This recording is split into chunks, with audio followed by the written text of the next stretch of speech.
Introduction to Epistemology. In this lesson, we're going to be looking at epistemology, which is the study of knowledge. I'll begin by offering a precise definition of epistemology. Then I'm going to submit a basic definition of knowledge, the standard definition of knowledge. And this will be followed by some objections, and then we're going to look at skepticism. So let's begin by looking at what is epistemology. In the previous lessons, we talked about different things that may or may not exist. We talked about metaphysics. We talked about universals, the existence of God, things like that. These were metaphysical topics. We're not going to be talking about what is or what does or does not exist, but now we're going to look at how we know about such things. How do we know that that is true or that that is the case or that that exists? What counts as knowledge? Right, so that is going to be the subject of this lesson, is knowledge. How do we know? What is knowledge? When does it obtain? Things like that. But in order to give a precise definition of knowledge, we have to distinguish the different types of knowledge. There are at least 3 types of knowledge.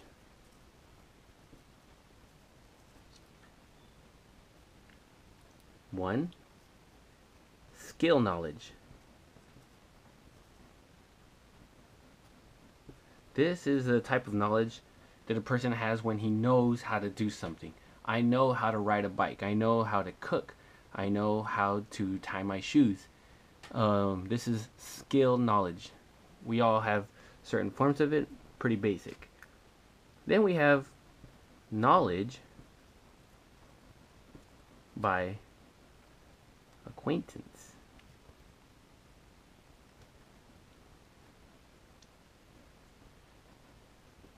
This is knowledge about something or about someone.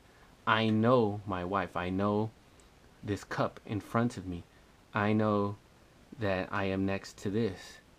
Right? I have direct knowledge about something or someone. I am directly aware of it. This is the second type of knowledge. There's also propositional knowledge, and this is going to be the focus of this lesson. We have propositional knowledge. This is knowledge about a proposition, knowledge about a sentence. So consider the proposition that all men are mortal. That is a proposition. You might think of it as a sentence. I know that all men are mortal. I know that, better yet, more conservatively, we might say, I know what that proposition is, but I don't know if it's true. Sounds true. Probably is. But let's just, that's not the point. The point is that there are propositions, like the proposition, let's say P, is that all men are mortal. That is a proposition, right? And these propositions, they can either be true or false. And we can know that they are true or false. And that's going to be the subject of this lesson, is propositional knowledge. We're not going to focus on these two, but we want to focus on propositional knowledge. When do we have propositional knowledge? Later on we'll ask if we even have it ever. That'll be in the section on skepticism. But when do we ever know a proposition like P? What distinguishes it from, let's say, merely believing it that P is true, or having a hunch or opinion that P is true? When do we really know some proposition? That's going to be the focus of this lesson. So we want to look at propositional knowledge. When do we know that a proposition is true or false? Consider the following propositions. So consider these different sentences, different propositions. First, we have the proposition A. Socrates knows that UFOs exist. Plato knows that Trump will win the election. And Aristotle knows that his coffee is on the desk. Now, we would look at each of these people when they claim to know that.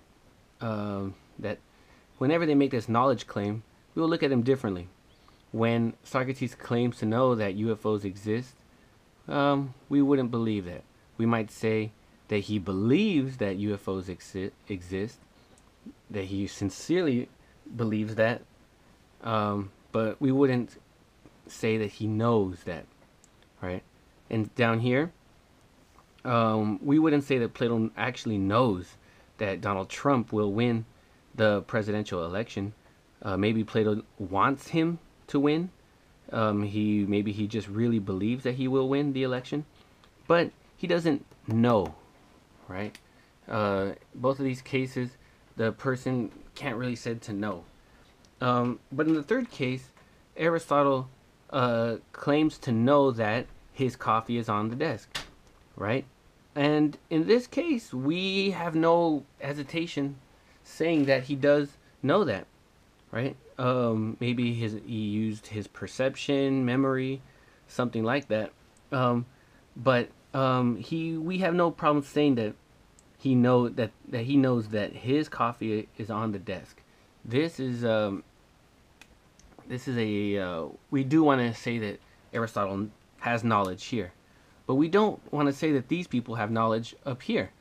Why? What's the difference between C and A and B? Why is it that knowledge obtains here but not up here? What is it? What property, additional properties, does Aristotle have that Socrates and Plato lacks? Well, in comes the standard definition of knowledge. So, according to the standard definition of knowledge, knowledge is identical with justified true belief. Okay, so Aristotle knows that his coffee is on his desk because it is true that it is on his desk. That is, in the world out there, it actually is on the desk. He believes it, of course, and he is justified, right? That is, he has some type of good reason, right? So, the other cases, like involving Socrates and Plato, they don't meet these conditions right here. Of course, Plato believed that Trump would win, and Socrates believed that UFOs exist, but maybe both of them lacked justification. They didn't really have good reason, and well, it's not true that presumably it's not true that UFOs exist, or maybe the justification that they had for his belief in UFOs was really really shallow, and so for these reasons we say that Plato and Socrates didn't have knowledge, since they don't meet these conditions right here. But let's look at this analysis a little bit closer. So according to the standard definition of knowledge, a person knows a proposition P if he has justified true belief. Okay, so first a person has to believe it. I mean, if a person doesn't believe the proposition P, then he can't know it. So you have to believe the proposition. You have to believe that there is the coffee on your desk. You can't say, oh, I know that this is true, but I don't believe it. No. I mean, it's a necessary condition that you believe it. Second, it must be true. You can't know something that's false. I can't know that Obama lost the presidential election, or I can't know that 2 + 2 = 5. You can't know anything that's false. Another necessary condition is truth, right? In order to know a proposition P, in order to know a proposition P must be true. And what does it mean to say that a proposition is true? We might invoke the correspondence theory of truth, which is to say that P is true if that proposition corresponds to the actual world, right? If the world is the way that proposition says. So the proposition, it is sunny outside, is true, just in case it actually is sunny inside. I say that the book is black, just in case the book is black. If I say the book is yellow, this book is yellow, then that proposition is false because the world is not this way. And so when Socrates claims, or excuse me, when Aristotle claims that his coffee is on the desk, when he claims to know that proposition, if it is true, just in case the world really is the way the proposition says. And so that's the second condition, truth. A proposition has to be true, and you have to believe it, right? But it doesn't stop there. We also need justification, right? And by justification, we mean reason. We mean you have to have reason to believe a proposition. It has to be justified. It has to be grounded in something. And so in the case of Aristotle, his justification was that he saw it, right? He saw his coffee, and the assumption here is that what you see is reliable. So if you see a tree outside, that is your justification for believing that there is a tree outside. Your eyes are reliable, so the propositions that result from what you see are justified. Okay, so justification is the third condition for knowledge. Okay, so to summarize everything here, knowledge is justified true belief. In order for you to know something, you must believe it, it must be true, and you must be justified. You must have good reason to do that. But I want to say something about justification. There are two important theories that must be said about justification. So what is good reason? What counts as justification? Well, one theory is called foundationalism.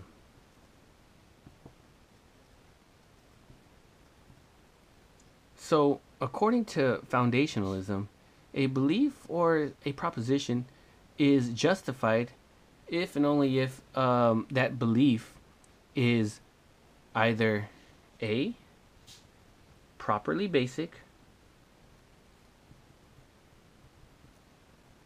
or B, based on a properly basic belief.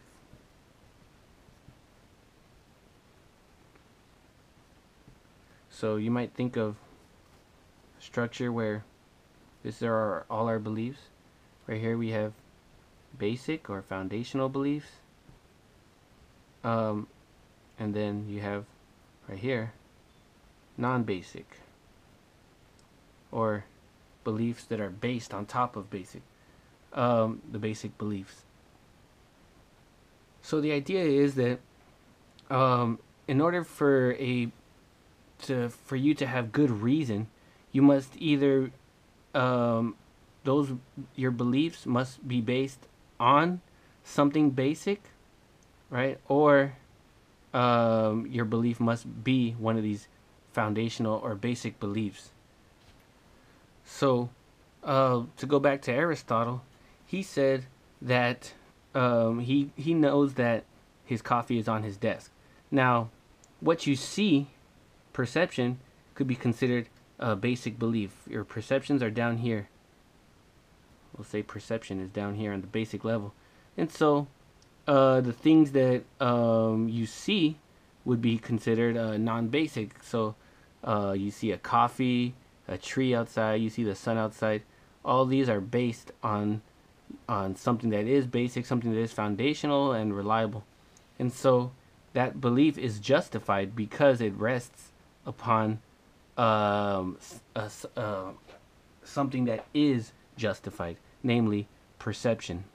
Now, many philosophers are not satisfied with foundationalism.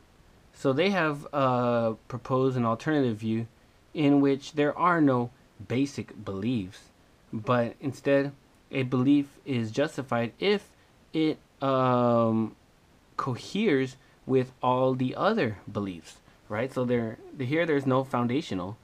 Like, so let's say P is justified if it coheres with Q, and Q is justified if it coheres with R, and R is justified if it coheres with P, right? So none of these are basic. None of these are infallible.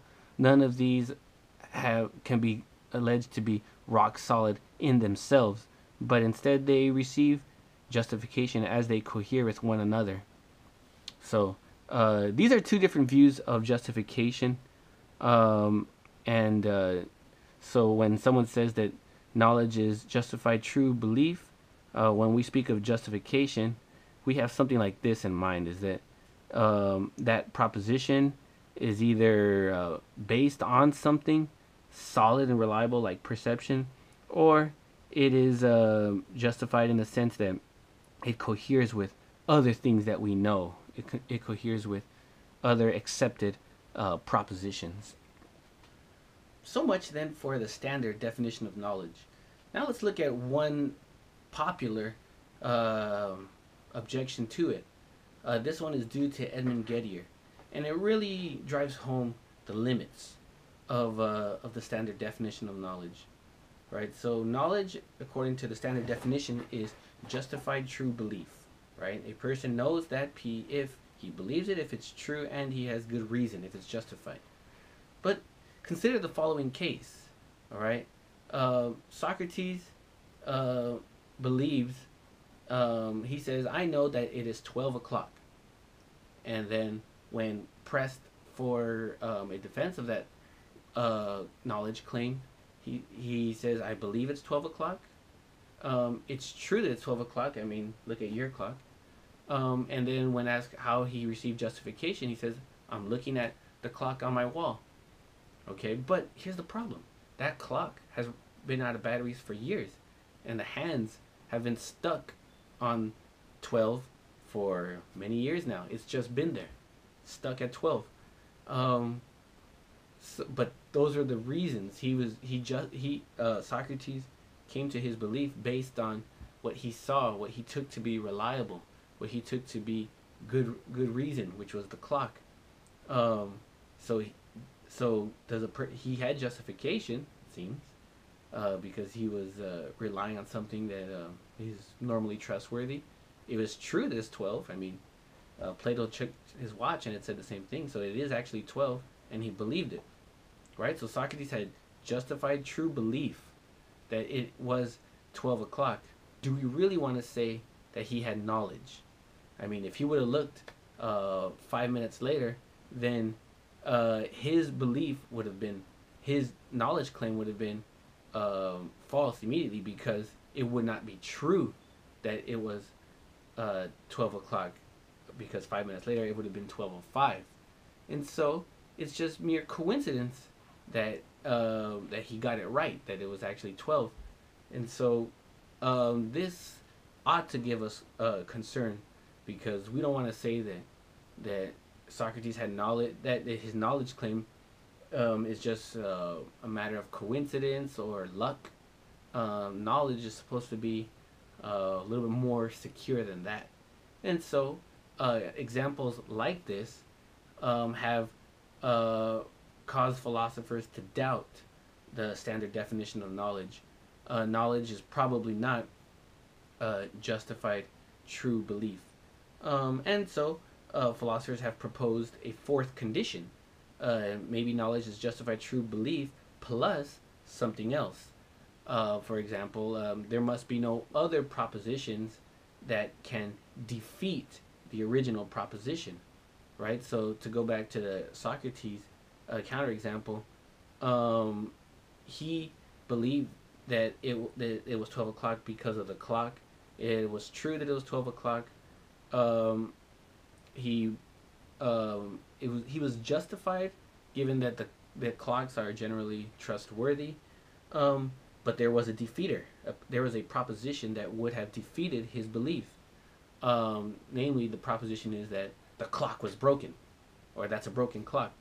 That proposition would undermine his knowledge claim.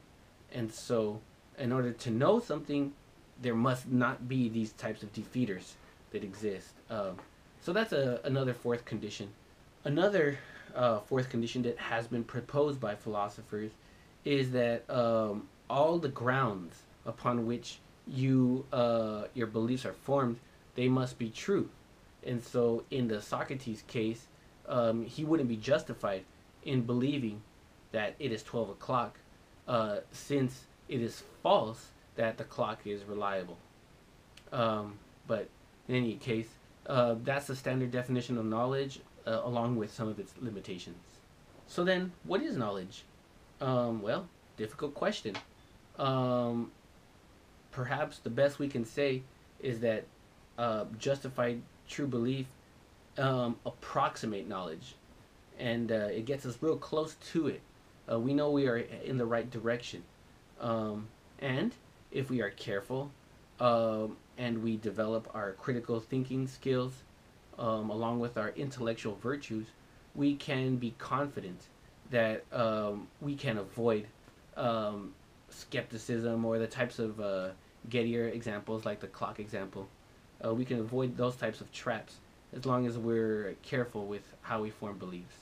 But in the end of the day, it is hard to say what exactly is knowledge and when it obtains.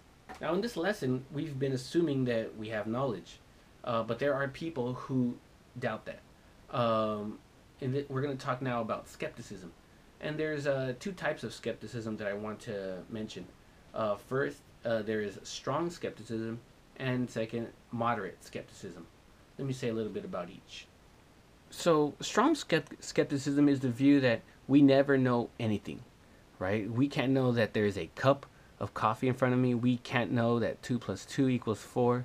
You can't know that you had cereal for breakfast, that killing is wrong, and that God exists. You can't know anything, right? We never have knowledge.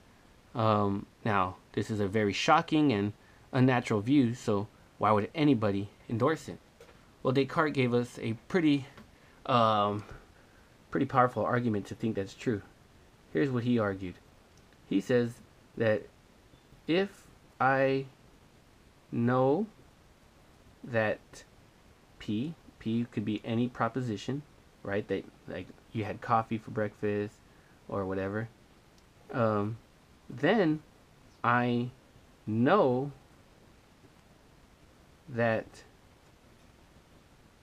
I'm not a brain in the vat. In a vat, sorry. Okay.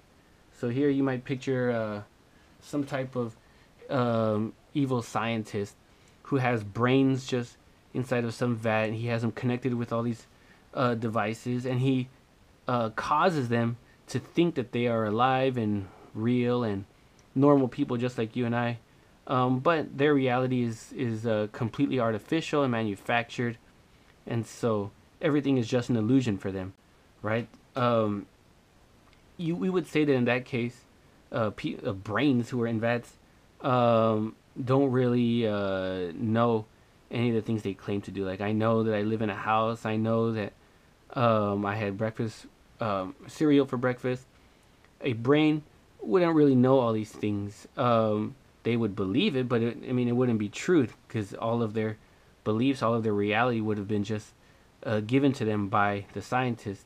So, of course, the brains would believe it, but none of their thoughts would be true. None of their all reality would be an illusion, and so they couldn't claim to actually know anything, right? So, premise one: if I know a proposition, any proposition, then you must know that you're not a brain in the vat, because if you're a brain in the vat, then you can't know anything. Premise two comes along and says that I don't know that I'm a brain in a vat. Okay? Now, is there any way that you could be sure? Could you really know that you're not in a brain in a vat? I mean, imagine if we were brains in vats. Would our reality be any different than what it is now? No. I mean, it would be, if we were brains in vats, our experience would be just as it is now. And so we can't be sure that we are not brains in a vat. And so it follows from this that I don't know P, right? You do not know any proposition, since we cannot rule out the possibility of us being brains in a vat. And for this reason, philosophers have said that we don't know anything. We never have knowledge. And this is just what strong skepticism has been saying all along.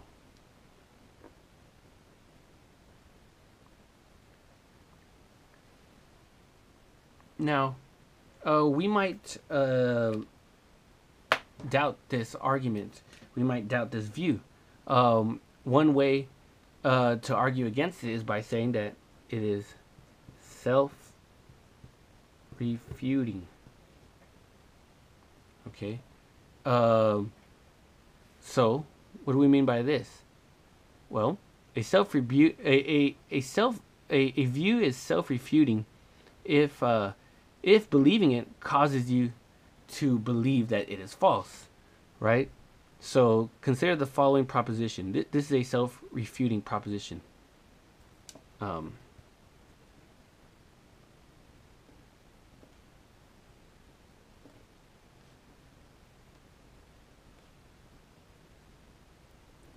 Okay. I cannot write an English sentence. That is self-refuting, because in the very act of writing it, I'm writing something. I mean, you're doing what you just said cannot be done. So it's self-refuting. It's self-refuting. And so the brain in the vat argument is said to be self-refuting. For suppose we know that these propositions are true, and that we know that the conclusion is true. If we have knowledge about these things, then we are supposedly doing the very thing that cannot be done, right? Remember, down here we have the conclusion that you don't know anything. You don't know P, any proposition. But presumably, the skeptic wants to say, we know P, right? They're trying to give us reasons to be skeptical. And so this whole argument is said to be absurd, just incoherent. It's self-refuting. It doesn't even make sense. So that's one way you might argue against strong skepticism. So much then for strong skepticism. Now let's look at moderate skepticism. The moderate skeptic will concede that knowledge equals justified true belief, right? He'll say that if a person does have justified true belief, then he does know something. But he doubts this condition right here. He doubts that he claims that we never have complete justification. Okay. So I claim to know that 2 plus 2 equals 4, and he might say, okay, you know that. You know that there is coffee in front of you. But take a proposition like this. The proposition E. Electrons exist. This is not as simple a proposition as 2 plus 2 equals 4. And so what the moderate skeptic will say is that we never have complete justification about propositions like this, right? We never have complete justification about propositions like capital punishment is wrong, or that knowledge equals JTB, or that universals exists, or that realism or anti-realism is false. We don't have complete justification, and so for that reason, we don't really know as much as we think we do. Maybe he'll admit that we might know some things, but not most of the things or many of the things that we claim. But this view is susceptible to an objection that we mentioned above. That is, it appears to be self-refuting. Recall that the moderate skeptic claims that knowledge requires complete justification. Right? You might think that that's what they're advocating here, complete justification. But why think that? Why think that knowledge requires complete justification? That view is not completely justified. There's no reason to think that that view is completely justified. There seems to be many reasons to doubt that. Intuitively, we want to say that you don't need to have perfect justification, but merely justification that's good enough, right? Some type of justification. And so we have reason to doubt moderate skepticism, right? Recall that they say that knowledge requires complete justification, and we can go along with that for the time being and say, okay, well, how do we know that is true? How do we know that knowledge really does require complete justification? That for that view itself does not seem completely justified. It seems kind of right, but not completely justified. And so since we don't have complete justification about this view, then we ought not believe that view. And so moderate skepticism seems kind of self-refuting. It seems to, if it's true, then it undermines itself.